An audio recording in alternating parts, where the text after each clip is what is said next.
Humingi na ng tulong sa gobyerno ang isang Pilipina matapos mapaulat na dinukot ng militanteng grupong Hamas ang kanyang mister na OFW sa Israel na si Galyenor Pacheco.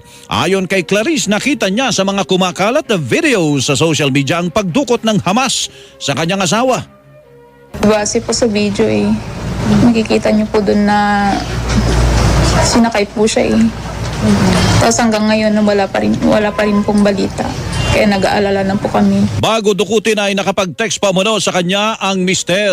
Sabi po niya, pinasok na kamihan. Ingatan mo yung mga anak natin.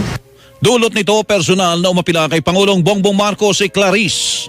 Sir President, sana po matulungan niyo po kami na mahanap yung asawa ko.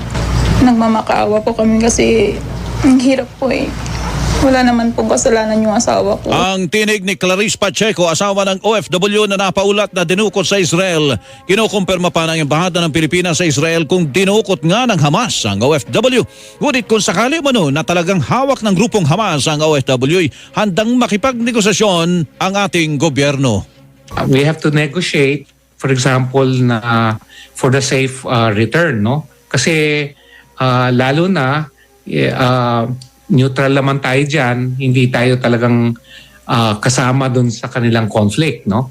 So, syempre may mga diplomatic negotiations na mangyayari sa pagitan ng Hamas and the Philippine government. Ang tinig ni Philippine Ambassador to Israel, Pedro Lailo Jr. sa ngayon ay patuloy ding inaalam kung ano ang nangyari sa iba pang Pilipino na hindi makontak.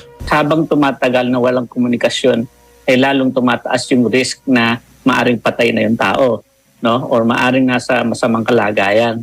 Kaya sana sa madaling panahon makakita kami ng magandang senyales. We keep on looking for signs of life.